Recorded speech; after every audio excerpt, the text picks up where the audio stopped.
Assalamualaikum warahmatullahi wabarakatuh.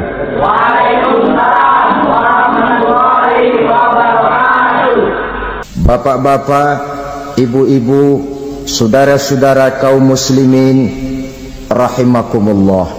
Nabi Musa, kisah Muharramnya ini lahir dalam kondisi yang sulit karena Fir'aun mimpi akan lahir seorang anak dari keturunan Bani Israel yang akan menghancurkan kerajaannya. Kata Fir'aun, sudah lahir belum anaknya? Belum.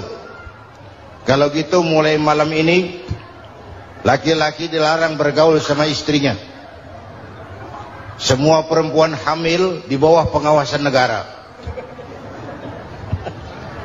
Mulai hari ini kalau lahir anak laki-laki terutama Bani Israel, penggal. Satpol PP disiapkan. Udah ada kayaknya. Ada. Patroli.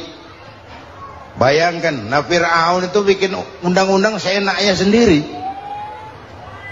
Apalagi merasa kekuasaannya dalam ancaman. Penguasa manapun kalau merasa dalam ancaman, panik. Padahal kekuasaan itu kayak harimau. Makin lama ditaiki, makin sulit turun. Kenapa? Karena macannya makin lapar. Naik terus capek, turun dimakan harimau. Serba sulit. Saudara-saudara, kalau kita mau belajar dari Pak Harto, saya melihat kekurangan Pak Harto cuma satu, terlambat berhenti.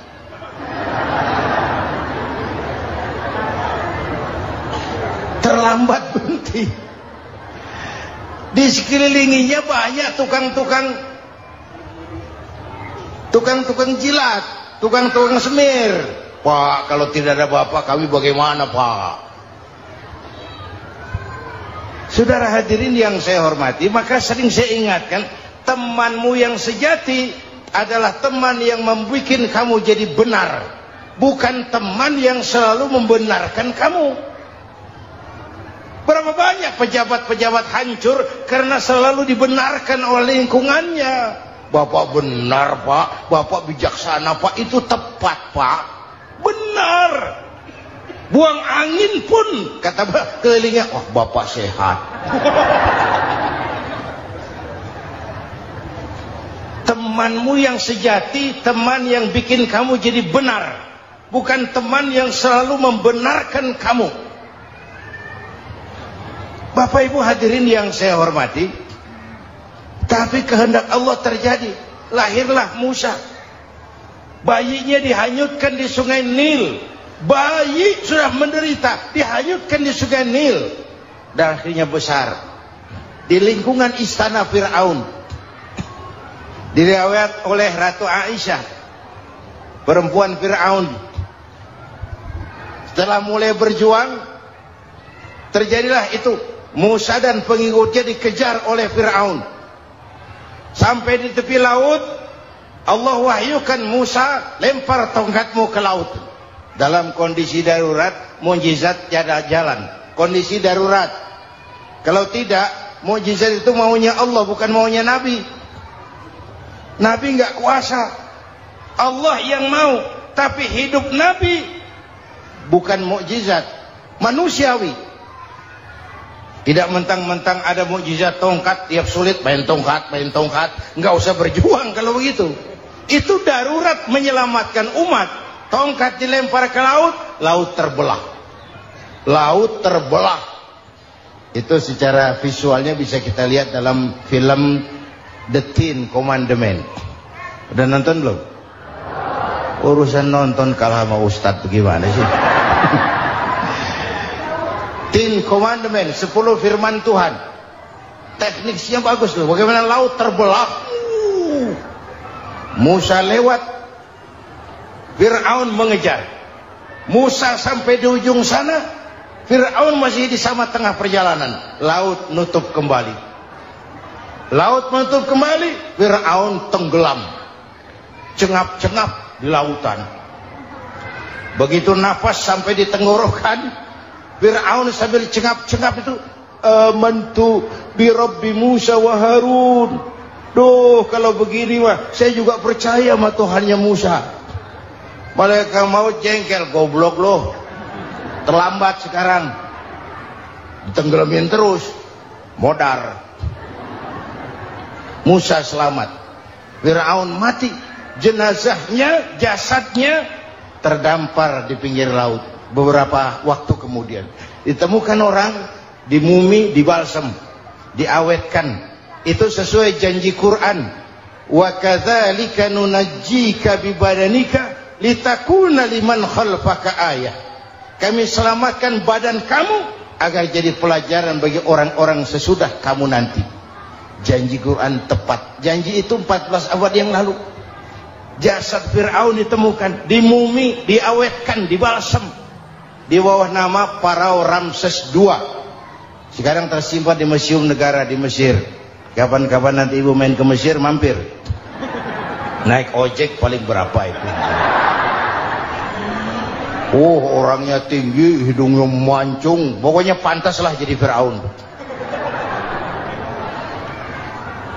Selamatnya Musa di kejaran Fir'aun di ujung sana itu terjadi pada hari ke-10 bulan Muharram, yang oleh orang Nasrani diperingati dengan hari raya Paskah. Mereka melaksanakan puasa, mensyukuri nikmat keselamatan dari kejaran Fir'aun. Makanya kalau kita ikut puasa di bulan Muharram, bukan mengikuti syariatnya Nasrani, salah. Karena Nabi mengajarkan, itu sumbernya. Bukan ikutan sama ibadahnya Israel. Tapi memang agama ini kan merupakan mata rantai. Datang Rasul baru melengkapi Rasul sebelumnya, datang Rasul baru melengkapi Rasul sebelumnya. Mata rantai yang berkaitan. Setelah Muhammad selesai, selesailah tugas Nabi dan Rasul. Selesailah misi Nabi dan Rasul. Tidak ada Nabi lagi sesudah Nabi Muhammad. Itu harga mati, titik. Gak ada kompromi. Siapapun sekarang ini ngata datang ngaku jadi Nabi, wajib tidak percaya. Wajib tidak percaya. Tapi kaitannya memang, kita bilang Nasrani, orang bahasa Arab, bahasa Ibraninya Nazaret, Nasiroh, Nazaret. Itu beda dialek. Kita Daud, dia David.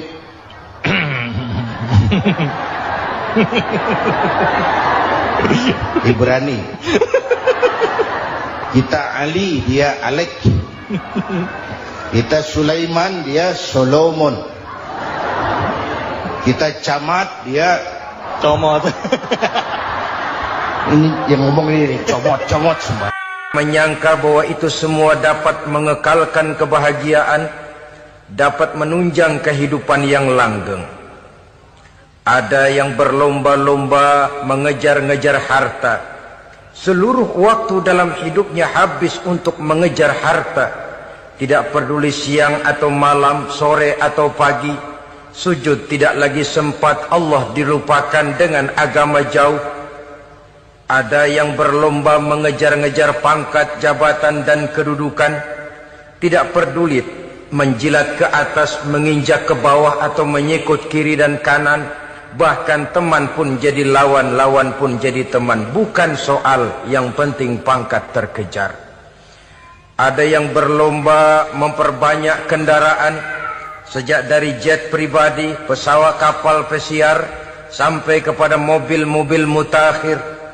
Ada yang berlomba memperbagus rumahnya.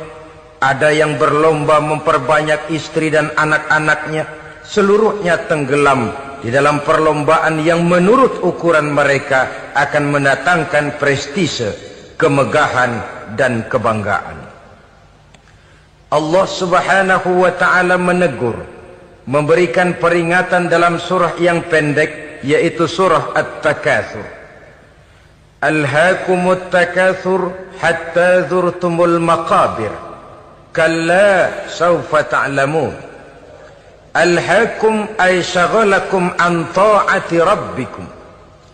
Kamu telah lalai daripada taat kepada Tuhanmu Dan yang menyebabkan kamu lalai itu tidak lain at-takatsur. At-takatsur artinya at-tabahi bi kathrati mata'id dunya. Bermegah-megah dengan memperbanyak kesenangan hidup duniawi. Dengan kata lain, berlomba-lomba mengejar kemegahan duniawi telah menyebabkan kamu lalai daripada mengingat, daripada taat kepada Allah Subhanahu wa ta'ala. Apabila orang cenderung materialistis, seluruh kegiatan hidup dikerahkan untuk berlomba memperbanyak materi, apa namanya harta benda, apa namanya rumah, apa namanya pangkat dan jabatan, maka dikala itu seseorang akan sangat mudah lalai daripada taat kepada Allah Subhanahu wa ta'ala. Hilanglah kesadaran bahwa sesungguhnya apapun yang kita miliki dalam kehidupan dunia ini tidak lain hanya barang titipan sementara. Kita cari, kita kejar, tapi setelah kita dapatkan, jangan dia dijadikan tujuan. Jadikanlah dia sebagai alat.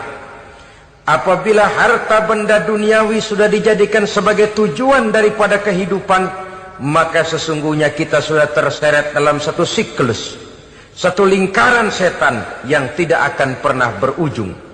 Sebab manusia dalam berhadapan dengan materi duniawi tidak akan pernah mengenal kata cukup, tidak akan pernah mengenal kata puas, dan tidak akan pernah bertemu dengan titik. Selalu koma, selalu kurang, selalu. Saudara kaum muslimin rahimakumullah. Oleh sebab itu agama memberikan kesadaran seluruh yang kita miliki, yang dititipi oleh Allah dalam kehidupan ini berupa materi keduniaan, hakikatnya adalah alat dan bukan sebagai tujuan. Apabila alat sudah kita jadikan tujuan, kita akan terjebak ke dalam satu perlombaan yang justru akan mencelakakan kita sendiri. Inilah yang saya maksud dengan sirkuit celaka. Perlombaan yang hanya membuat kita jerih, payah, keringat bercucuran, tenaga terkuras, tapi tidak akan pernah sampai ke garis finish. Karena memang tidak ada garis finishnya. Betapapun jauhnya satu perlombaan, dia mesti punya garis finish. Tapi kalau sudah at-takatsur, berlomba bermegah-megah diri, maka barangkali tidak akan pernah ada garis finishnya. Kita akan terseret dalam lingkaran setan berputar di seputar itu tanpa tahu kapan berhenti dan di mana titiknya. Agamalah yang memberikan kesadaran. Alhaakumut takatsur. Bermegah-megahan telah membuat kamu lalai daripada taat kepada Allah Tuhanmu. Semua sadar bahwa kita diciptakan tidak lain adalah untuk mengabdi kepada Allah. Nilai pengabdian ini sering lentur, nilai pengabdian ini sering luntur, manakala kita sudah berlomba-lomba bermegah-megah dengan materi kehidupan dunia. Islam jelas tidak menganjurkan penganutnya jadi orang miskin. Bahkan Imam Ali karramallahu wajhah pernah mengatakan, kemiskinan bisa menyebabkan kekufuran. Ayat yang pertama turun juga kita tahu, Iqra, baca olehmu. Kan seolah-olah Quran cuma tidak langsung saja bilang, hai orang Islam, kamu jangan jadi bodoh. Kebodohan menimbulkan kemiskinan, kemiskinan mendekatkan kita kepada kekufuran. Jadi miskin sama kufur tetangga. Artinya dalam kondisi miskin, kemudi hati itu mudah terombang-ambing. Oleh sebab itu sering kemiskinan umat Islam ini dimanfaatkan oleh orang-orang lain untuk menyebarkan agamanya. Padahal agama adalah soal keyakinan yang tidak mungkin ditunjang dengan supermi, ditunjang dengan beras, pakaian, obat-obatan, beasiswa. Agama adalah soal keyakinan. Keyakinan adalah soal kebenaran, dan kebenaran itu adalah milik bersama. Tujuan diciptakannya manusia tidak lain adalah untuk melaksanakan ibadah.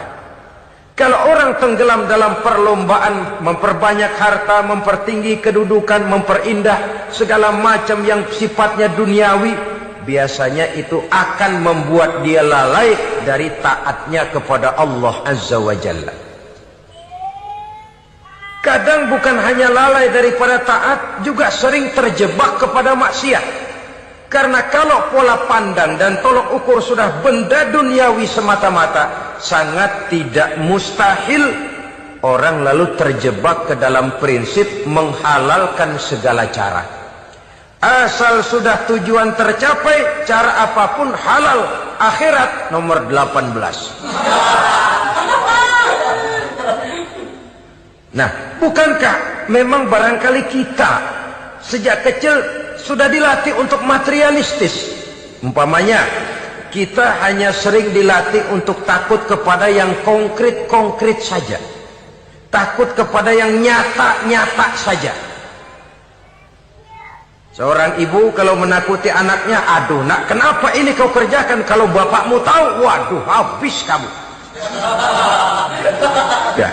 Kita lihat, kalau bapakmu tahu, kalau polisi tahu, kalau hansip tahu, kalau satpam tahu. Tapi jarang seorang ibu menanamkan kepada anak, nak, kenapa ini yang kau lakukan, nak? Bukankah kau tahu Allah lihat, Allah tahu, Allah dengar, Allah, nak? Diajarkan takut kepada yang gaib. Karena kalau takut dia kepada polisi, dia pasti bisa cari tempat lain dong yang polisi kagak lihat. Kalau takut dia kepada satpam, minggir dong ke tempat yang kira-kira satpam nggak lihat. Tapi kalau sudah takut itu terpulang kepada Allah, kepada yang gaib, tidak sejengkal tanah pun yang terhalang dari pengetahuan Allah. Tapi itulah salahnya kita. Sejak kecil anak-anak sudah kita latih untuk takut hanya kepada yang konkret-konkret saja. Akibatnya sampai dia besar melembaga dalam kehidupannya. Dia nyolong, kata temannya, kamu nyolong ya? Iya. Kok nyolong sih? Emang? Kenapa nyolong? Biarin.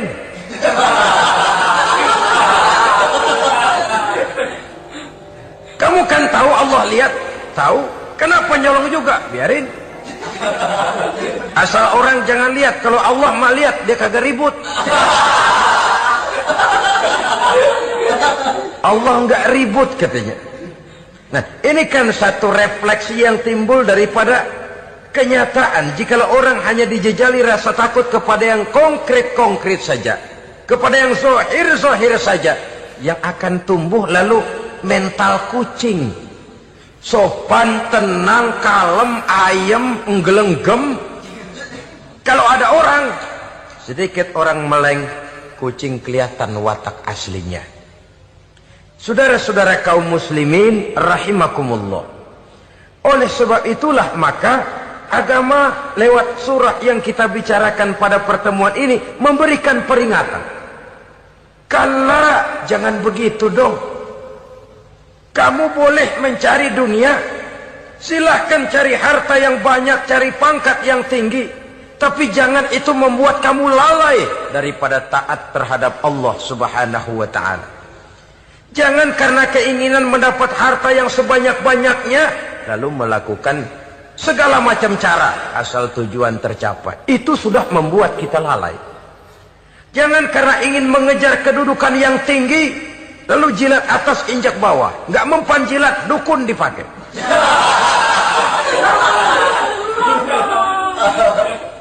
Itu kan sudah membuat kita lalai. Nanti kalau berhasil, wah, dukun kita paten. Tapi kalau gagal, dukun sialan, kagak mampu. Hilanglah Allah dalam kehidupan kita. Makin materialis, dan perlombaan ini membawa kita kepada kecelakaan. Kala, sekali-kali jangan begitu. Nyatanya kan ada orang nyari duit, setelah duitnya banyak dibudakin oleh duit. Dia sendiri tidak bisa merasakan kesenangan daripada duitnya, konon lagi orang lain. Mau ke pasar ngitung 16 kali. Naik bajai 1000. 1000 itu kalau ratusan semua 1000 lembar. Hitung-hitung, mendingan jalan kaki. Jalan kaki tengah hari bolong, panas, kan dibudakkan oleh uang nih. Cari karier, kejar pangkat, kejar kedudukan. Setelah ditemukan itu, jadikan dia sebagai alat, jangan dijadikan tujuan. Pangkat kau milikku, karena kau milikku kau harus jadi budakku, jangan aku yang jadi budak kau pangkat. Suatu saat dia harus lepas dari kita, jiwa ini lapang. Kenapa? Dahulu pun ketika lahir ke dunia tidak ada pangkat yang kita sandang. Dahulu pun ketika lahir ke dunia tidak ada harta yang kita bawa. Jadi harta itu, pangkat itu, kedudukan itu ada dalam hati, tapi tidak berurat dan berakar. Kalau dia berurat dan berakar dalam hati, berat misah sama harta itu. Berat. Sekedar ngasih fakir miskin cepet juga berhitungnya 17 lembar.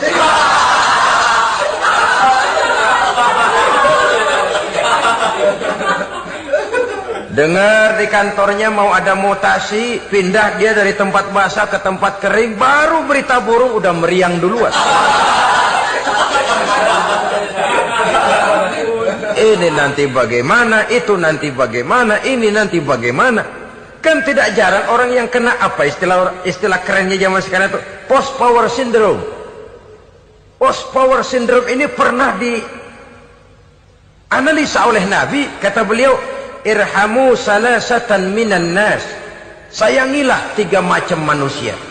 Siapa mereka? Pertama, azizan zalla, orang terhormat yang jatuh hina. Ini yang sering terkena post power syndrome. Biasa kemana-mana dikawal, dihormati, datang ke tempat ini protokol siap, ini serba diatur semua, serba beres. Begitu jabatan selesai atau pensiun, habis orang gak indah-indah. Dia lihat orang diemin aja, orang diemin, orang tonton. Ini kalau nggak kuat mentalnya, itu kena post power syndrome. Akibatnya ya bisa jantungan, bisa leper, bisa darah tinggi. Ya penyakit-penyakit yang zaman dulu kita nggak kenal. Ini kan makin banyak dokter, makin maju ilmu kedokteran, makin aneh penyakit. Saudara hadirin yang saya hormati, post power syndrome. Kena apa yang dinamakan frozen emotional attitude. Tidak kuat menghadapi kenyataan. Azizan zalla, orang terhormat yang jatuh hina, itu sangat perlu dikasihani. Yang kedua, ghaniyan qad iftaqar, orang kaya jatuh miskin. Ini juga sama. Biasa hidup apa ada, serba ada, lalu harus hidup apa adanya. Ini kalau kurang-kurang kuat benar-benar memble ini.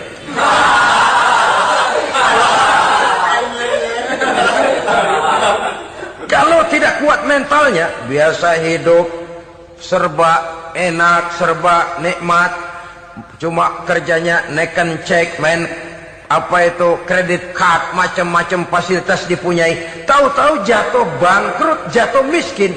Kalau tidak fondasi agamanya kuat, bisa gantung diri, bisa bunuh diri, bisa frustasi, bisa terkena psikosomatik, tekanan jiwa mempengaruhi faktor biologis. Timbullah tekanan, terjadilah penyakit aneh-aneh. Al-ghaniyan qad iftaqara, orang kaya jatuh miskin, itu perlu dikasihani. Yang ketiga, wa faqihan yal'abu bihil juhal, ahli fikih tapi dipermainkan oleh orang-orang bodoh. Hanya kebetulan orang bodoh itu punya kekuasaan. Hukum bisa dipesan.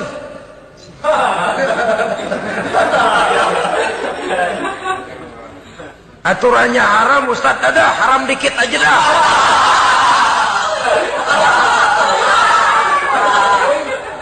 Sibuklah tuan fakih ini, ahli fikih ini mencari dalil kebet sana kebet sini supaya yang tadinya haram benar bisa jadi haram sedikit. Padahal yang minta ini orang bodoh, tidak ngerti agama, cuma karena punya kekuasaan dipermainkan oleh orang yang fakih. Orang yang fakih ini dipermainkan. Kasihan orang yang seperti itu. Wa faqihan yal'abu bihil juhal, ahli fikih tapi dipermainkan oleh orang-orang bodoh. Akibatnya karismanya hilang, wibawanya lenyap. Dia menyangka bahwa dengan mengharam-haram sedikit-sedikit itu dia bisa mendapat keuntungan yang berganda-ganda. padahal akibatnya itu hanya akan membawa kecelakaan saja. Allah peringatkan benar, kala, sekali-kali jangan begitu. Cari uang yang banyak silahkan, ngejar kedudukan yang bagus boleh, bikin rumah yang hebat silahkan, ada kendaraan bagus silahkan, tapi jangan sampai kamu terjebak kepada sirkuit celakai, perlombaan yang tidak ada garis finishnya. Sering dicontohkan orang menghayal, melamun, kamu kenapa enggak mau ibadah? Lah bagaimana mau sembahyang, saya di Jakarta masih ngontrak.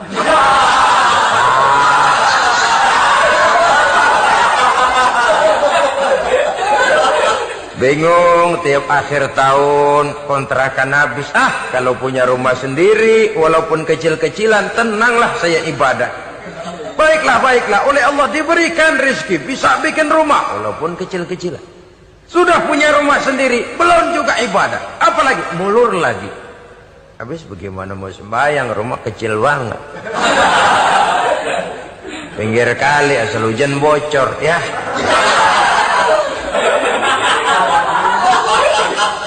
Kalau bisa punya rumah permanen, rajinlah ibadah dah.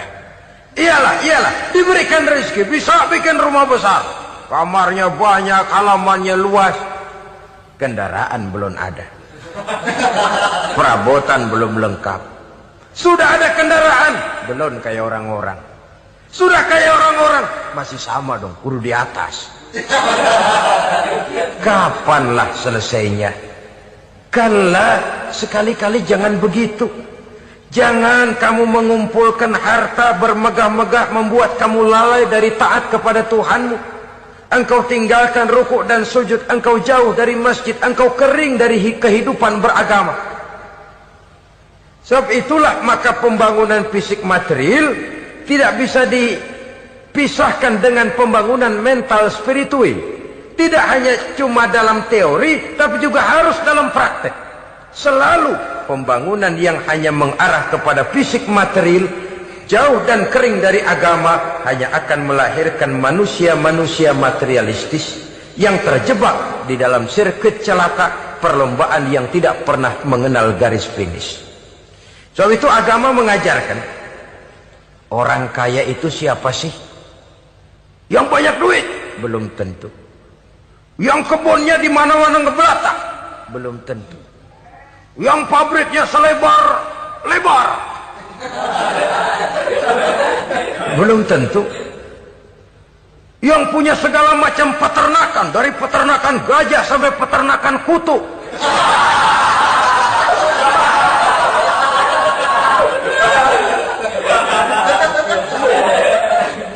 Belum tentu. Agama memberikan tuntunan yang sangat luhur. Orang kaya itu adalah orang yang hidupnya cukup. Orang miskin itu orang yang selalu merasa kurang. Bagaimanapun banyak duit saudara miliki, kalau masih merasa kurang, masih miskin saudara. Saya punya uang 1.000 rupiah, Anda punya uang 1 juta rupiah. Mungkin saya lebih kaya dengan uang yang 1.000 ketimbang Anda 1 juta. Kenapa? Dalam tangan saya uang 1.000 besar, artinya sesuai dengan kebutuhan saya. Tapi di tangan Anda uang 1 juta, kebutuhan Anda lebih besar daripada itu lagi. Maka agama mengajarkan sifat qanaah, merasa cukup, dan itulah sumber kekayaan yang hakiki. Orang kaya adalah orang yang hidupnya cukup. Kalla saufa ta'lamun. Jangan begitu, nanti kamu akan tahu. Summa kalla saufa ta'lamun. Jangan sekali-kali begitu, suatu saat kamu pasti akan tahu. Kalla law ta'lamuna ilmal yaqin, thumma latarawunnaha 'ainal yaqin, thumma latus'alunna yawma idzin 'anin na'im. Nah, kapan perlombaan ini akan menyadarkan orang biasanya? Hatta zurtumul maqabir. Sampai kamu dekat ke liang kubur. Itu biasanya kalau istilah orang sekarang baru ngeh. Asal sudah napas sampai tenggorokan disambung dengan selang, Sudah Senin Kemis dibantu dengan alat picu jantung, gerak, gerak, gerak, gerak. Sudah kayak orang mau gergaji kayu. Dikala itu barulah sadar orang biasanya. Dan kesadaran semacam itu, kesadaran yang terlambat. Kesadaran ala Fir'aun. Fir'aun selagi hidup diajak beriman dan nehi aja.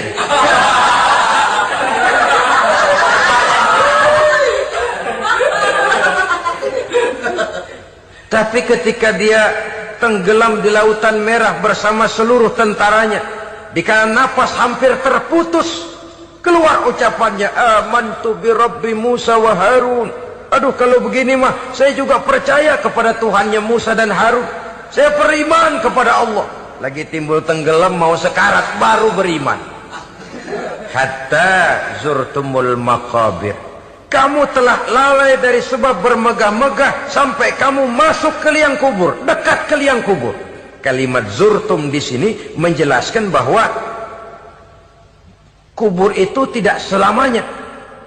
Zurtum itu dari kalimat zaro ya zuru, berziarah. Orang berziarah kan sebentar. Ke kubur itu sama dengan berziarah kita di situ. Sebentar, tidak akan selamanya, tidak akan kekal dalam kubur.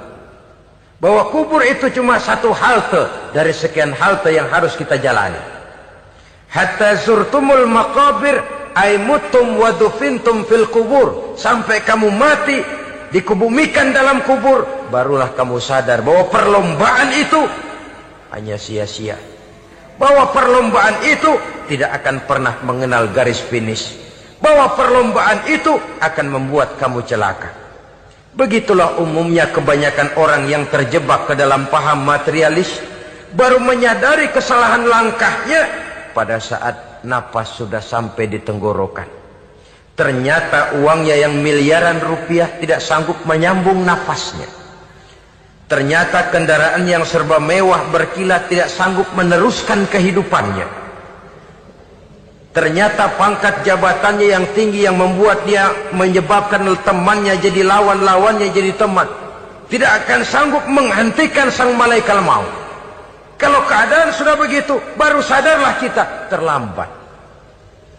Karena saat seperti itu akan dihadapi oleh setiap orang. Kala, jangan begitu. Sadarlah kamu bahwa kalau sudah dekat ke liang kubur kamu baru insaf, itu terlambat. Sebelum nafas sampai di tenggorokan, pintu taubat masih selalu terbuka. Tapi manakala nafas sudah sampai di tenggorokan, tertutuplah pintu taubat untuk orang yang bersangkutan. Oleh sebab itu, perlombaan dengan bermegah-megah terhadap materi duniawi, tolok ukur dan pandangan hidup yang terbatas kepada wujud benda semata-mata, memang sering menyebabkan orang lalai, sering menyebabkan orang lupa diri, tidak sadar tentang hakikat yang terpenting dari kehidupan ini, yaitu tentang dari mana dia datang, di mana dia sekarang, dan kemana dia akan pulang. Sungguh, ilmu pengetahuan tidak akan pernah mampu menjawab persoalan ini. Sungguh, filsafat juga tidak berdaya menghadapi pertanyaan seperti ini.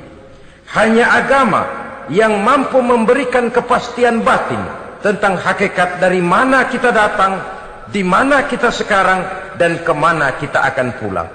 Makin kita renungi pertanyaan ini, makin kita menemukan diri sendiri.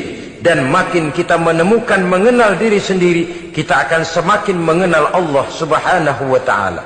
Semakin kita mengenal Allah, maka akan semakin terpanggil kita untuk dekat dengannya, mentaati segala perintahnya, dan berupaya menjauhi segala yang dilarangnya.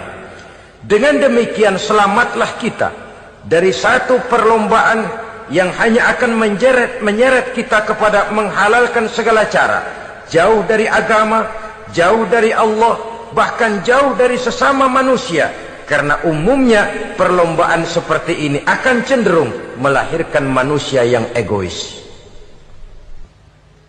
Muslimin rahimakumullah. Lebih jauh, mari kita mengikuti peringatan Allah dalam surah Al-Munafiqun ayat 9. Di sini Allah Subhanahu wa taala mengingatkan, A'udzu billahi minasy syaithanir rajim. Ya ayyuhalladzina amanu la tulhikum amwalukum wala auladukum an dzikrillah wa may yaf'al dzalika fa ulaika humul khasirun. Hai orang-orang yang beriman, jangan sampai hartamu dan anak-anakmu melalaikan kamu daripada mengingat Allah. Wa may yaf'al dzalik, barang siapa yang melakukan hal seperti itu, fa ulaika humul khasirun, maka merekalah sesungguhnya orang-orang yang merugi. Rugi dunia, rugi akhirat. Disebutkan di sini dua hal yang sering menyebabkan kita jadi lalai. Amwal dan aulad. Harta dan anak-anak. Materi dan keluarga. Perlombaan di dalam mengumpulkan materi sering menyebabkan kita menjadi lalai. Begitu juga amanah berupa anak ini sering kita lalaikan atau sering membuat juga kita menjadi lalai. Kita lalaikan dalam arti bahwa keduanya, baik harta baik anak, merupakan amanah dari Allah. Setiap orang tua akan dimintakan pertanggungan jawab. Apabila kita lalaikan amanah ini, maka resikonya akan kembali juga kepada kita. Tapi satu hal yang jelas dalam ayat 9 surah Al-Munafikun ini, bahwa perlombaan memperbanyak harta dan anak-anak yang masuk dalam kelompok at-takatsur itu tadi akan menyebabkan orang khasiru, termasuk ke dalam kelompok orang-orang yang rugi. Perlombaan yang hanya akan membawa kerugian semata-mata. Kemudian di dalam satu hadis Rasulullah sallallahu alaihi wasallam memberikan peringatan. Beliau bersabda, "Iza azzamat ummati dinaran wa dirhaman, nuzi'at minha haibatul Islam, wa iza tasabat ummati saqatat min ainillah." Wa iza turikatil amru bil ma'rufi wan nahyu 'anil munkari hurimat 'alaihim barakatul wahyi. Ada tiga hal yang kalau kita kerjakan akan menimbulkan tiga macam akibat di dalam hadis ini. Pertama, iza azzamat ummati dinaran wa dirhaman. Apabila umatku sudah mengagung-agungkan dinar dan dirham. Artinya kalau umatku sudah jatuh menjadi umat yang materialistis, segalanya diukur dari dinar dan dirham. Dinar dan dirham ini kalau bahasa Inggrisnya dokat.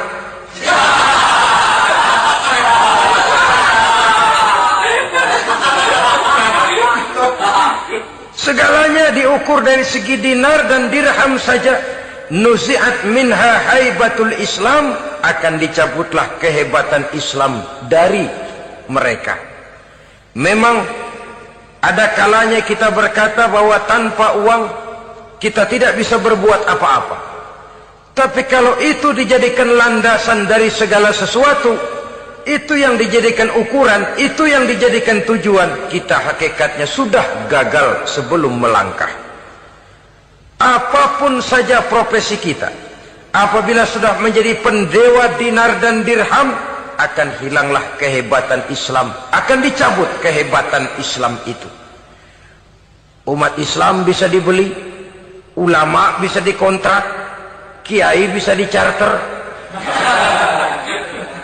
Saudara hadirin ma'asyiral muslimin rahimakumullah.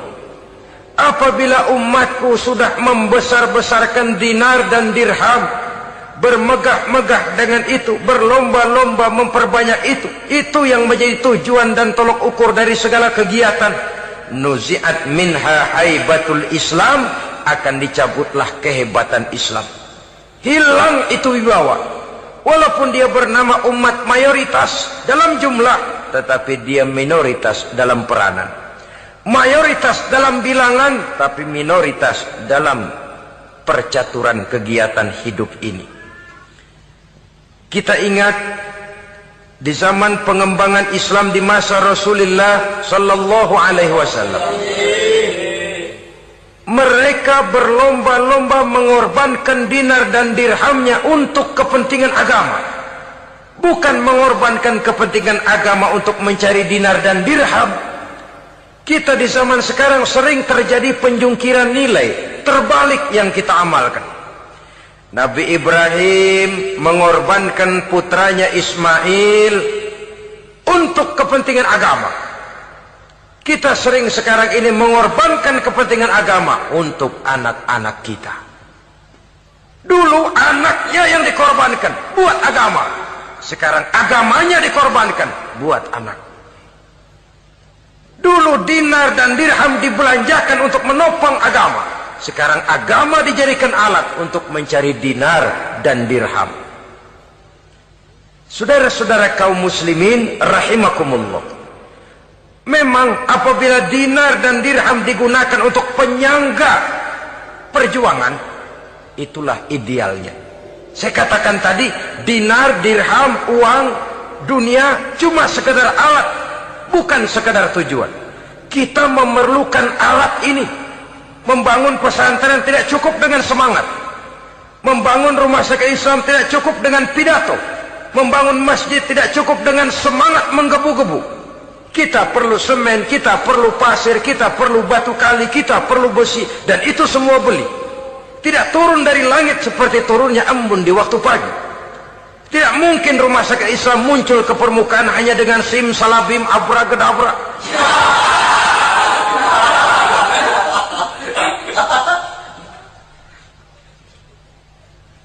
Oleh sebab itu, saya bersyukur kecenderungan belakangan ini pengajian-pengajian akbar di berbagai tempat tidak hanya sebagai ajang untuk menanamkan akidah, membina ukhuwah, tapi juga menjadi sarana di mana kita mengumpulkan dana, menghimpun potensi umat, menginventarisir potensi untuk kepentingan pengembangan daripada agama. Meskipun ada satu dua orang yang salah paham tentang ini, sampai kemudian saya mendapat satu merek yang cukup tidak enak untuk didengar, mengkomersilkan pengajian katanya. Karena memang ada pengajian yang menggunakan sistem karcis, sebenarnya juga tidak etis. Undangan berikut infak, yang seluruh hasilnya digunakan buat kepentingan agama. Apakah itu rumah sakit, apakah itu madrasah, apakah itu masjid. Dan 1 sen pun saya tidak menuntut bagian dari itu. Saya malah berprinsip sepanjang saya masih laku untuk dijual dan itu memang buat kepentingan agama, persilahkan jual saja. Asal buat masjid, pesantren, madrasah, rumah sakit Islam, kegiatan syiar dan dakwah, silakan. Tapi kalau sudah dijual buat kepentingan pribadi, memperkaya diri sendiri, tentunya dunia akhirat sulit untuk ridho kepada tingkah laku yang semacam itu. Kita memerlukan dana. Umat di daerah membangun memerlukan dana. Dan dana itu tidak hanya datang begitu saja. Kita bersyukur bahwa untuk menghadiri pengajian sekarang ini orang mau mengeluarkan uang, mau memberikan infak dengan ikhlas, tidak dengan keterpaksaan. Kenapa tidak? Sehingga ini lalu diinventarisir untuk kepentingan pembangunan agama. Ratusan juta rupiah terkumpul dari pengajian-pengajian rutin ini, pengajian-pengajian akbar ini. Puluhan masjid terbantu, rumah sakit Islam terbantu, musola selesai. Ya walaupun tidak lalu semuanya beres, tapi gemaknya itu sudah cukup menyentuh untuk menyadarkan orang bahwa harta baru kekal kalau dia sudah dibelanjakan di jalan Allah. Nah, yang celaka kalau dinar dan dirham itu yang dijadikan tujuan. Mengadakan pengajian semata-mata untuk cari uang, uangnya buat kantongnya dewe. Itu yang membuat dicabutnya kehebatan Islam itu. Segalanya diukur dari sudut itu. Sehingga ketika seseorang datang bertanya tentang hal-hal yang berkaitan dengan ini, maka hal semacam ini sesungguhnya satu nikmat yang perlu kita syukuri sepanjang menginventarisir potensi umat benar-benar digunakan buat kepentingan daripada agama kita. Jadi peringatan tegas dari Nabi ini, iza azumat ummati dinaron wa dirhaman nuzi'at minha haibatul Islam. Apabila umatku sudah mengagung-agungkan dinar dan dirham, maka akan dicabutlah kehebatan Islam dari tengah-tengah mereka. Remeh saja orang memandang kita, enteng saja orang memandang kita. Satu. Yang kedua, patuhlah mereka dalam pandangan Allah. Kalau sesama umat ini sudah saling menjelekkan, apakah yang menjelekkan itu lebih bagus dari yang dijelekkan di hadapan Allah? Dua-duanya sama rendahnya. Pribadi saya mungkin puas kalau saya bisa menghantam saudara di depan umum, menjelek-jelekkan nama saudara. Tapi lebih baikkah saya dalam pandangan Allah sama rendahnya dengan orang yang saya jelekkan? Itu pun kalau yang dijelekan benar-benar jelek. Kalau cuma sekedar fitnah, wah lebih celaka lagi nasib si orang itu tadi. Ini artinya menyadarkan kita bahwa umat ini sudah diikat dengan akidah. Beraneka ragam kita, tapi harus ada kebersamaan. Berbeda kita, tapi harus satu. Sebagai satu ummatan wahidah, satu umat yang satu. Oleh sebab itu, persamaannya lah yang harus kita angkat ke permukaan, bukan perbedaannya yang kita perbesar. Sudah datang waktunya umat Islam bangun dari tidurnya, jangan lagi dibuai oleh irama mayoritas. Sudah lewat masanya kita bertengkar karena persoalan-persoalan kecil yang tidak prinsip. Sudah datang waktunya umat Islam bersatu, menyusun saf yang lebih lurus oleh karena ia dihadapkan kepada tantangan-tantangan yang tidak semakin ringan. Kalau kita bertengkar dengan kita, kalau kita saling mencaci sesama kita, bukankah Yahudi tepuk tangan? Bukankah Nasrani menari-nari? Bukankah pihak ketiga akan menangguk di air keruh? Dan kerugian akan terpulang kepada kita semua. Tapi inilah realita.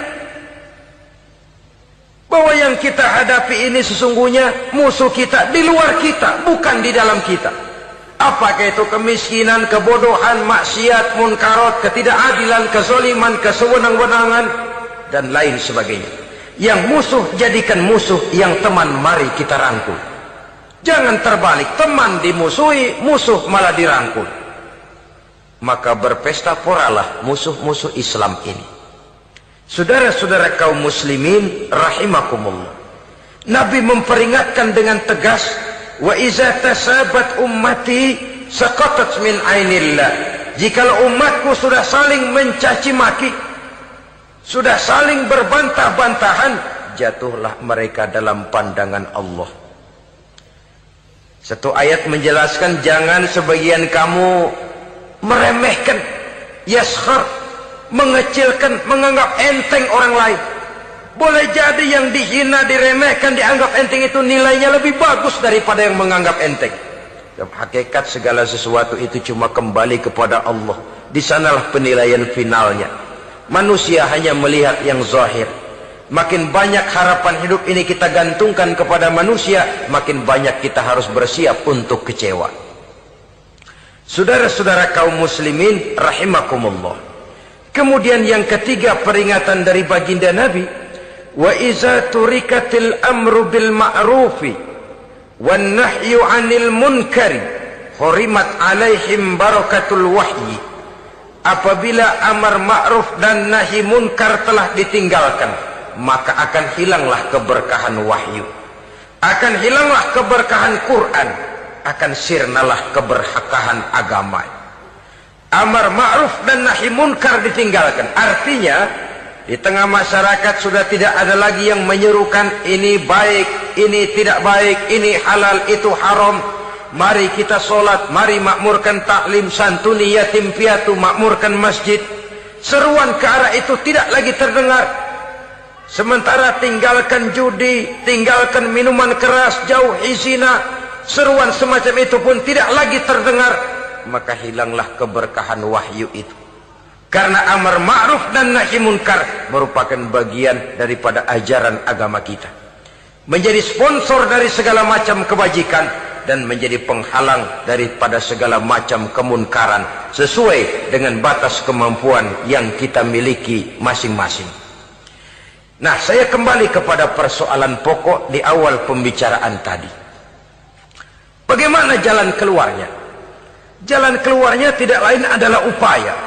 Bagaimana kegiatan yang sifatnya fisik material ini diimbangi dengan kegiatan yang bersifat mental spiritual. Upaya menghidupkan majelis-majelis taklim, upaya memakmurkan masjid-masjid sebagai laboratorium rohani untuk mewujudkan keseimbangan dalam pola pikir yang akan berlanjut dalam gerak hidup yang kemudian akan tertuang dalam segala perbuatan manusia. Apabila sudah terwujud kepincangan dalam pola pikir, akan pincanglah caranya bertindak dan berbuat, akan pincanglah pandangan hidupnya, akan pincanglah orientasinya di dalam kehidupan ini. Oleh karena itu, Islam dalam berbagai aspek kehidupan mengajarkan sistem keseimbangan. Mencari harta boleh, tapi tidak boleh keluar dalam kerangka fastabiqul khairat. Berlomba-lomba silakan, tapi untuk kebaikan. Bukan untuk bermegah-megah, bukan untuk menumbuhkan gengsi, bukan untuk meninggikan prestise dan harga diri, tapi fastabiqul khairat, berlomba-lomba di dalam mengejar kebajikan, di dalam menyebarkan kebaikan. Bukan sekedar berlomba-lomba, tapi tolong menolong, bantu membantu. Ta'awanu 'alal birri wat taqwa wa la ta'awanu 'alal ismi wal udwan. Bertolong-tolonganlah kamu di dalam kebaikan dan takwa, jangan bertolong-tolongan di dalam perbuatan dosa dan permusuhan. Kerjasama di dalam kebaikan, kerjasama di dalam ketakwaan. Ada satu contoh yang menarik bahwa umat Islam di dalam ia menjalin kebersamaan itu harus seperti orang main sepak bola. Saudara lihat, orang main sepak bola, kalau pertandingan belum dimulai, silakan kumpul di luar lapangan, atur strategi yang baik. Tapi kalau pertandingan sudah dimulai, turun ke lapangan hijau, jangan kumpul terus. Masa ada sepak bola gotong royong, groyok ke sana, groyok ke sini, ya kalah terus. Harus ada yang jadi penyerang tengah, kan begitu toh sepak bola. Harus ada yang jadi kiri luar, kanan dalam, striker, back, penjaga gawang. Yang penting kerjasama, teamwork. Lalu mampu menciptakan operan-operan. Yang jadi back, jangan ngiri sama yang jadi penyerang tengah. Jangan hasut, sebab bagaimanapun juga andai kata si penyerang tengah berhasil menjaringkan bola ke gawang lawan, kan kemenangan bukan kemenangan satu orang, kemenangan satu kesebelasan, kemenangan satu tim. Ini yang sering terjadi, back ngiri sama penjaga gawang, lalu penjaga gawang ngiri sama penyerang tengah, penyerang tengah ngiri sama kiri luar. Ya kapan mau menggolkan ke gawang lawan? Kita ini satu kesebelasan, posisi boleh berbeda. Umat Islam itu harus ada yang jadi camat, lurah, bupati, gubernur, menteri, jadi jenderal, jadi konglomerat, jadi pengusaha, jadi teknokrat. Yang penting kerjasama, teamwork, mampu menciptakan operan-operan yang akurat. Diego Armando Maradona, enggak pakai dia, enggak. Itu katanya maha bintang, gagah, hebat, bintang lapangan hijau. Kapan Maradona hebat? Kalau ditunjang oleh 10 temannya yang lain, merupakan satu kesebelasan. Bagaimanapun hebatnya Diego Armando Maradona, kalau dia sendirian lawan satu kesebelasan, remek.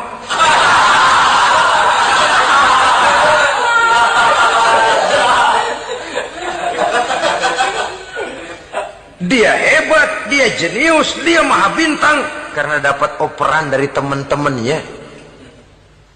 Bukan jegalan, operan. Jadi oleh sebab itu bagaimana kita menciptakan operan-operan akurat yang akan melahirkan kebersamaan di tengah-tengah umat. Artinya, satu contoh saja. Misalnya, seorang pengusaha besar, oleh karena kesibukannya di dunia bisnis, tidak perlu jadi ketua pembangunan musola. Tapi kalau ada musola belum selesai, operan. Operannya itu yang penting. Apa yang dioper itu? Semen, apa batu kali, apa besi? Yang penting operan. Operannya akurat. Kadang-kadang ada terjadi juga frustasi ngelihat lawan kesebelasannya terlalu kuat, ngoper ke gawang sendiri. Jebol. Kan sering terjadi begitu. Muslim didukung oleh umat Islam, ketika punya posisi menguntungkan malah mempersulit Islam. Ini kan ngoper ke gawang sendiri, bunuh diri namanya. Boro-boro jebolin gawang lawan, asal jangan bunuh diri juga lumayan. Jadi kalau saja kita mampu menciptakan kebersamaan seperti ini. Baju boleh berbeda. Seorang muslim boleh dibungkus baju abri, boleh dibungkus baju dokter, boleh dibungkus baju teknokrat, boleh dibungkus baju konglomerat. Sekedar baju. Tapi kalau terbukalah baju itu, kelihatan dadanya, terbersit nilai imannya, meresap sampai ke tulang sumsumnya. Dan pada saat Islam dikuti-kuti, akan timbul kecintaannya, akan timbul, saya muslim dan saya bangga dengan Islam saya. Saya muslim dan saya mau berbuat untuk Islam saya. Saya muslim dan saya siap mati untuk Islam saya. Dengan baju apapun dia terbungkus, kalau roh, jiwa dan semangat semacam ini tertanam, saya yakin kita umat Islam akan mampu berbuat lebih banyak dengan mewujudkan operan-operan akurat yang sangat diharapkan oleh umat itu tadi. Oleh sebab itu, saudara-saudara kaum muslimin rahimakumullah, baju boleh berbeda, bendera boleh beraneka warna, tapi jikalau bernama muslim, persamaannya yang dicari, jangan perbedaannya yang diperbesar. Nilai persaudaraan yang diikat dengan akidah semacam inilah yang banyak dicari orang, yang banyak menyebabkan orang masuk Islam. Di mana masjid kelihatan benar sebagai simbol kehidupan demokrasi dalam menciptakan ukhuwah, wawasan ukhuwah ini. Masjid simbol demokrasi. Siapapun masuk masjid buka sepatu, demokrasi. Siapapun orangnya, tidak peduli merek apapun sepatunya. Apa itu keluaran Cibaduyut Bandung? Apa itu modelnya Belli Beltoni Itali? Tidak soal, masuk masjid buka. Jumatan, kopral datang lebih dulu depan, pral. Jenderal datang belakang saja, Jenderal. Tidak ada fasilitas khusus dalam masjid, karena di rumah Allah semua manusia sama. Si jenderal jangan lagi merasa jenderalnya, si pengusaha jangan lagi menonjolkan kebosannya. Masjid adalah simbol demokrasi daripada kehidupan umat. Sebab itu jangan terjebak kepada sektoral di dalam kita berbicara tentang ukhuwah ini. Kita boleh terbungkus dengan baju apapun, tapi kalau di balik baju itu tidak lain jiwa Islam yang mau berkorban, mau mengeluarkan harta, bahkan siap mati untuk Islamnya, maka kebersamaan itu akan mudah kita wujudkan. Tapi sepanjang kita berpecah belah, sepanjang kita centang perenang, maka tidak akan banyak yang bisa kita lakukan. Satu-satunya perlombaan yang bukan hanya dibolehkan tapi bahkan sangat dianjurkan oleh agama, yaitu fastabiqul khairat, berlomba-lombalah di dalam kebaikan, berlomba-lomba di dalam memakmurkan masjid, berlomba-lomba di dalam menghidupkan majelis-majelis taklim, berlomba di dalam menegakkan yang ma'ruf dan menghancurkan yang munkar, berlomba di dalam menyantuni yatim piatu. Tapi prakteknya kan kadang-kadang terbalik. Kalau sudah kumpul, yang diakur-akurin, udah nambah kebon belum? Pabrik udah diperluas belum? Bisnis sudah sejauh mana? Belum pernah ada ketemu lalu kongko, masjidnya udah digedein ya? Jarang yang ngomong begitu. Madrasahnya sudah bagaimana? Sejauh mana?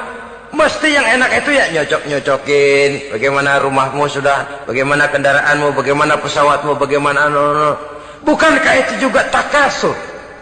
Dari obrolan kan nanti yang belum kan timbul panasnya. Gile dia udah beli gituan, gue belum. Timbul panasnya. Lalu berusaha. Berlomba lagi. Bersaing lagi. Berlomba lagi. Bersaing lagi. Walaupun persaingan perlu. Karena tanpa persaingan orang jarang mikir. Hidup itu kalau nggak ada tantangan kan tidur kita.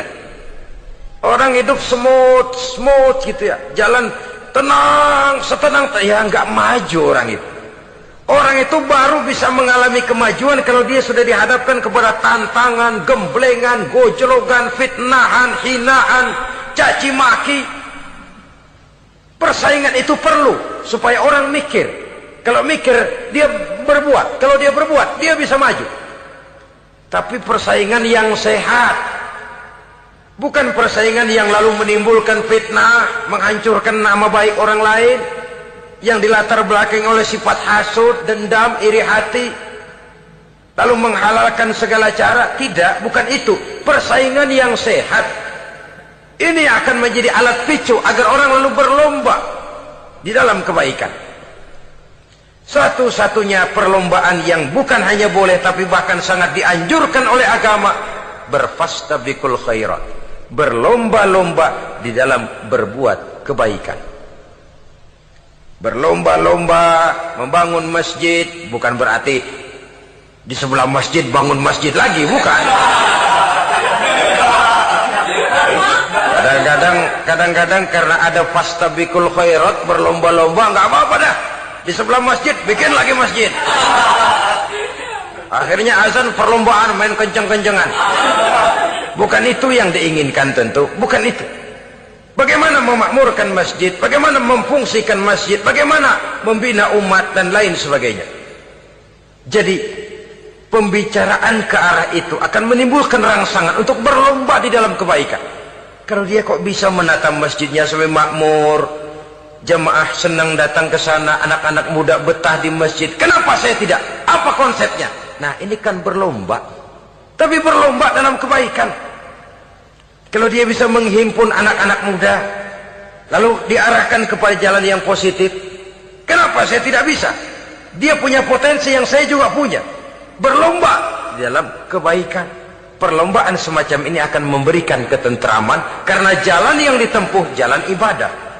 Tapi kalau perlombaan materi, at-takasur tadi, yang timbul bukan ketentraman, panas.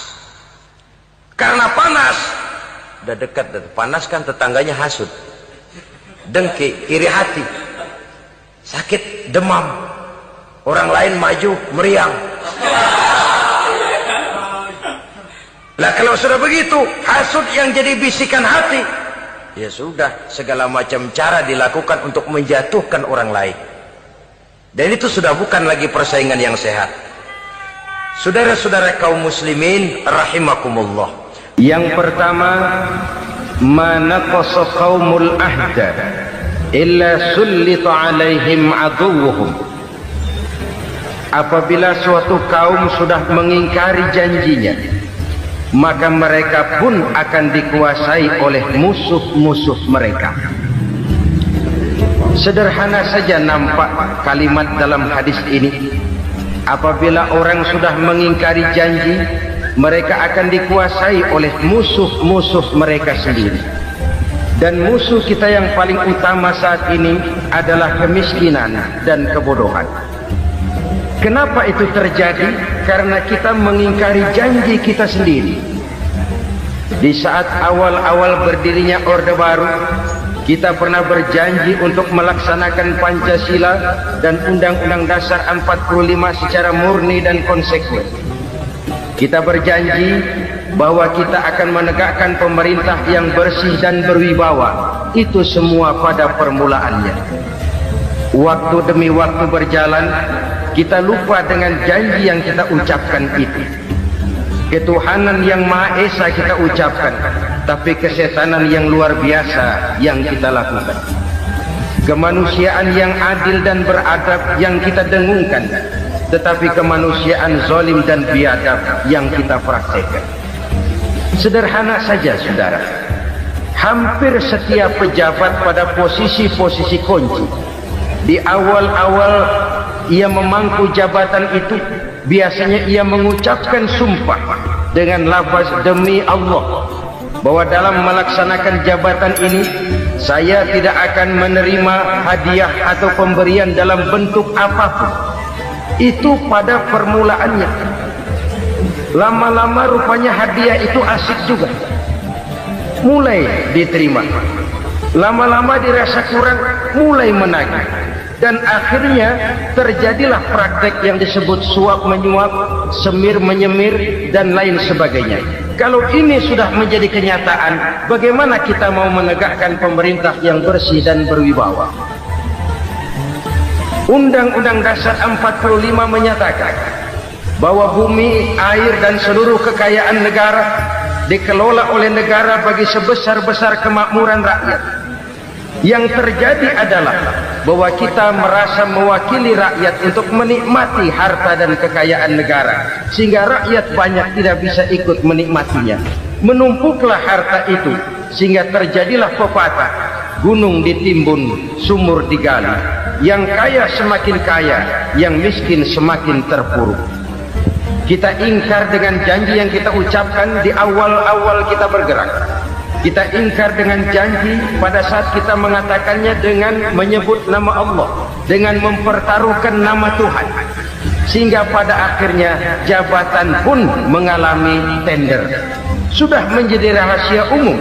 Orang mau jadi lurah mesti mengeluarkan uang, mau jadi camat mesti mengeluarkan uang, mau jadi wali kota, bupati, bahkan gubernur itu ada pasarannya. Secara logika, kalau orang memperoleh satu jabatan karena banyak mengeluarkan uang, tentu pada saat ia mengeluarkan uang, ia sudah punya pemikiran, modal pasti pulang, modal pasti kembali. Kalau orang memperoleh suatu jabatan karena banyak mengeluarkan uang, maka langkah pertama yang dia lakukan setelah memangku jabatan itu ialah bagaimana uang bisa kembali, bagaimana modal bisa pulang. Kalau modal sudah pulang, pikiran berikutnya bagaimana supaya dapat untung. Lalu kapan mau bekerja untuk kepentingan rakyat? Itu nomor 18. Kemudian kalau ada proyek-proyek besar, pertanyaannya ialah bukan apakah proyek ini bermanfaat bagi rakyat, apakah proyek ini layak untuk diteruskan, tetapi yang jadi pertanyaan paling utama ialah bagian saya berapa duit dari proyek ini. Kita bisa lihat proyek mega proyek lahan 1 juta hektar di Kalimantan Tengah, triliunan rupiah, dan proyek itu gagal. SD Impres bulan ini diresmikan, bulan depan retak. Jembatan-jembatan bulan ini gunting pita, bulan depan runtuh. Kita ingkar dengan janji. Kita berkata kita bekerja untuk kepentingan rakyat, tapi kita tidak pernah mengenal rakyat itu. Apabila suatu kaum sudah mulai mengingkari janji, maka mereka akan dikuasai oleh musuh-musuh mereka. Akibatnya tersusunlah barisan-barisan sakit hati yang makin lama makin menjadi bola salju, menggelinding membesar, dan kemudian terjadilah hal-hal yang tidak kita inginkan lagi. Apabila suatu kaum sudah mengingkari janji, maka mereka akan dikuasai oleh musuh-musuh mereka. Ini penyebab bencana yang pertama. Kita tidak konsekuen. Tadinya kita dengan lantang teriak-teriak berantas korupsi, ganyang korupsi. Pada waktu kita belum mendapat kesempatan. Setelah kita naik punya kesempatan, rupanya korupsi enak juga dirasa. Terjadi pergeseran nilai, orang luntur, kehilangan idealisme awal. Lalu untuk menghibur diri, menutup kesalahan, kita gunakanlah pepatah bahwa tidak ada gading yang tak retak, bahwa kita harus mikul dur mendem jeruk. Itu semua cuma sebagai dalih agar kesalahan kita tidak dibicarakan orang lain. Padahal kita sendiri yang mengingkari janji. Kita yang keluar dari komitmen awal kita. Kita berjanji melaksanakan Pancasila dan Undang-Undang Dasar 45 dengan murni dan konsekuen. Kita berjanji untuk menegakkan pemerintah yang bersih dan berwibawa. Namun dalam kenyataannya itu tidak kita laksanakan dengan sebagaimana mestinya. Kita bergeser, kita mengalami proses degradasi, peluncuran nilai, dan akhirnya terbentuklah barisan-barisan sakit hati yang semakin lama semakin membesar itu. Kita harus introspeksi. Memang kalau zaman sedang susah, biasanya kambing hitam laris, tukang kompor gentayangan. Itu dari dulu selalu mencari kambing hitam. Karena itu kita tidak bicara orang, kita tidak bicara siapa yang salah, kita bicara sistem, dan sistem itu bisa mengena siapa saja. Kalau orang sudah mulai mengingkari janji, bergeser dari komitmen awal, itu sudah mulai dia mengalami proses peluncuran, proses degradasi. Ini penyebab yang pertama. Kita tidak lagi konsekuen bahwa bumi, air, sumber daya alam adalah milik negara, dikuasai oleh negara, digunakan bagi sebesar-besar kemakmuran rakyat. Ternyata rakyat yang makmur itu tidak merupakan gambaran yang menyeluruh dari rakyat kita. Undang-undang dasar kita menganut ekonomi kekeluargaan, tapi yang kita praktekkan adalah ekonomi keluarga. Kalau bukan keluarga nggak dapat proyek, kalau bukan keluarga nggak dapat macam-macam. Kekeluargaan kita rubah menjadi keluarga, timbullah penyakit nepotisme. Kita bergeser, kita ingkari janji, dan kita anggap kita atasnamakan rakyat. Rakyat cuma sekedar jadi adres, rakyat cuma sekedar jadi alamat, tetapi kehidupan mereka tidak banyak berubah dan tidak banyak terangkat. Kaum muslimin rahimakumullah, ini penyakit yang pertama, penyebab bencana yang pertama. Yang kedua kata Nabi, wa ma hakamu bighairi ma anzalallah. Apabila hukum yang diterapkan sudah tidak lagi bersumber dari hukum Allah, illa fasya fihimul faqr, maka akan bertebaranlah kemiskinan di mana-mana. Ini artinya apa? Apabila hukum tinggal sebuah stempel, apabila hukum sudah diatur menurut kepentingan, apabila hukum sudah tidak lagi ditegakkan secara adil, maka kemiskinan merambah di mana-mana. Hukum diatur menurut selera orang yang sedang berkuasa, maka yang benar bisa jadi salah, yang salah bisa jadi benar. Hukum dalam kenyataan hidup berlaku seperti pisau. Pisau itu kan saudara lihat, yang namanya pisau dimanapun itu tajamnya ke bawah, ke atas tumpul. Kalau hukum itu kalau untuk rakyat, hukum itu tajam bukan main, cepat sekali dilaksanakan. Tapi giliran menengah ke atas, yang gedean dikit berbuat salah, hukum tumpul. Hukum pura-pura tidak dengar, akibatnya terluka rasa keadilan rakyat. Satu kasus rakyat diam, dua kasus rakyat diam, tiga kasus rakyat diam, kasus terakumulasi di hati rakyat, luka rasa keadilan, dan itu menjadi sumber bencana. Penjarahan kita tidak setuju itu, tapi kita harus melihat kausalnya. Itu kan tidak berdiri sendiri, itu kan karena terlukanya rasa keadilan rakyat, melihat kesempatan ini tidak merata. Rakyat ini yang ngajukan kredit ke bank, walaupun jumlahnya cuma jutaan, ratusan ribu, susahnya 17 setan. Tapi ada orang-orang tertentu yang agunannya palsu, jaminannya palsu, bawa kata belece, bukan cuma miliaran, triliunan kredit bisa keluar. Terluka rasa keadilan, hilangnya kesempatan. Rakyat cuma dapat kesempitan, jarang dapat kesempatan. Dari lukanya rasa keadilan ini. Memang ya entah lipstick, entah basa-basi, dibentuklah tim ini, dibentuklah badan pengawas ini, dibentuklah tim ini.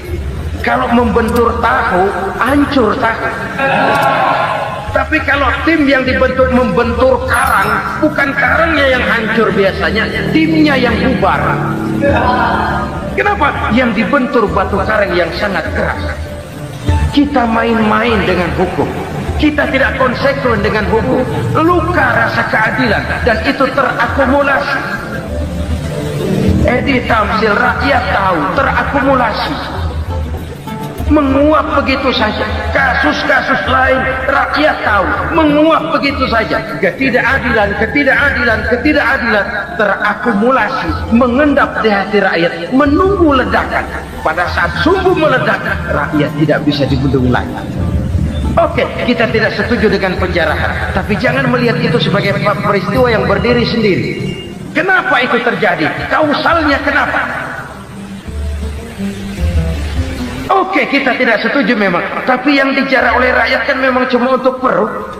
Yang dijarahkan beras, yang dijarahkan televisi, yang dijarahkan kulkas yang masih bisa dihitung, yang memang real untuk kebutuhan rakyat.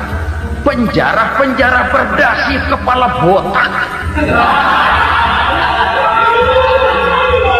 yang menguras uang rakyat habis-habisan, enak saja melenggang dalam kehidupan ini. Makin terluka rasa keadilan rakyat. Apabila hukum yang diterapkan sudah menyimpang dari keadilan yang diajarkan Allah, fasyafihimul fakru, bertebaranlah kemiskinan. Aneh, memalukan, memilukan. Sebuah negara agraris yang katanya pulaunya hijau royo-royo, gemari palau jenawi toto tentem kerto raharjo, yang tahun 93 pernah mendapat penghargaan dari FAO, Badan Pangan Sedunia, sebagai negara yang berhasil dalam swasembada pangan. Sekarang ini kita terpaksa betul beli beras dari Vietnam, beli beras ke Kamboja, beli kedelai dari Kamboja. Kenapa? Lahan sawah kita habis ditanami pabrik. Teknologi kita, teknologi loncatan yang non-applied, tidak terpakai oleh kita. Lantas lahan yang tidak bisa kita tanami, kita paksakan lahan-lahan gambut menjadi tanah pertanian yang subur dengan biaya triliunan, dan kita gagal. Kita cari jarum dan kapak hilang. Kita mau jadi negara industri dengan loncatan teknologi yang maju, kita lupakan pola pijak kita sebagai negara agraris, dan akhirnya kita kecolongan. Lihatlah dewasa ini, rakyat kita antri sembako di mana-mana. Di sebuah negara agraris, ketidakadilan melahirkan kemiskinan, kemiskinan moral dan kemiskinan material. Kemiskinan moral, rakyat nggak percaya lagi sama pejabat. Rakyat mengalami krisis figur. Orang ala lu ngomong dah main ember.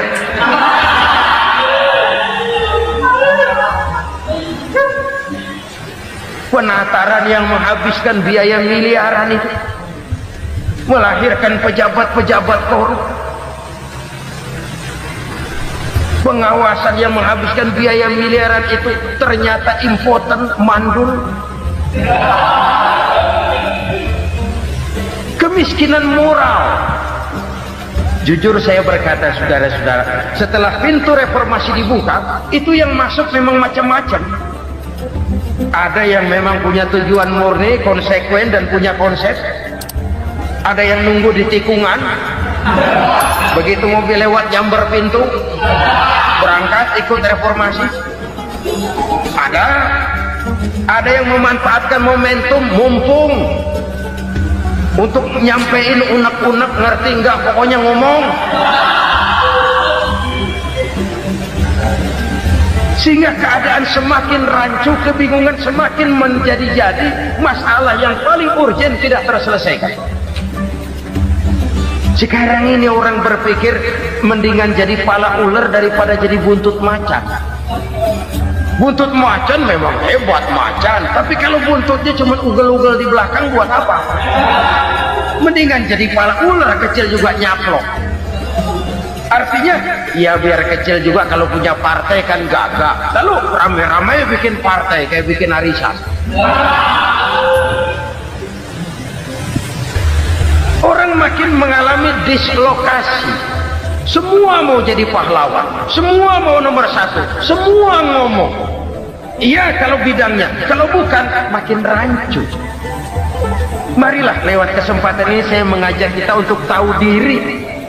Biarkan politisi ngomong politik, biarkan ekonom menata ekonomi, biarkan praktisi bicara soal hukum, biarkan rakyat munajat, istighfar, mohon pertolongan Allah. Tahu diri kita. Kalau memang ayam, kukuruyuk aja dah. Kalau memang kucing, ayo ngeong. Kalau kambing, silahkan ngembe. Udah tahu ayam, ngeong bunyinya. Suaranya palas, orang nggak ngerti, bingung, makin menjadi-jadi. Ibarat kesebelasan sepak bola bangsa kita sekarang ini, rame-rame mau bikin gol, kiper ikut nyerang sekarang. Memilukan dan bahkan memalukan. Wa ma hakamu bighairi ma anzalallah illa fasafihimul fakru. Kalau hukum yang diterapkan sudah menyimpang dari keadilan yang diajarkan Allah, bertebaranlah kemiskinan di mana-mana. Coba sekarang ini, yang punya duit bingung, apalagi yang kagak punya duit. Yang pengusaha gede ngeluh, apalagi yang pengusaha pas-pasan. Yang kagak punya beras, yang punya beras saja masih bingung, apalagi yang nggak punya beras. Ini sudah demikian merata.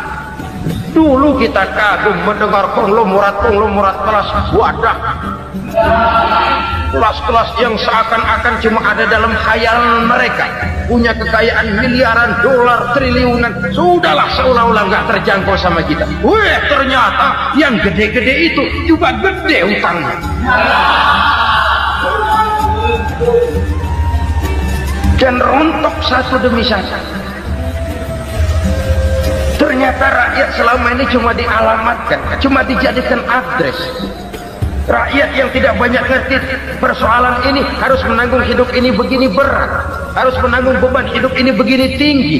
Daya beli semakin lemah, semakin terpuruk dan terpuruk, sedang keadaan belum juga banyak berubah.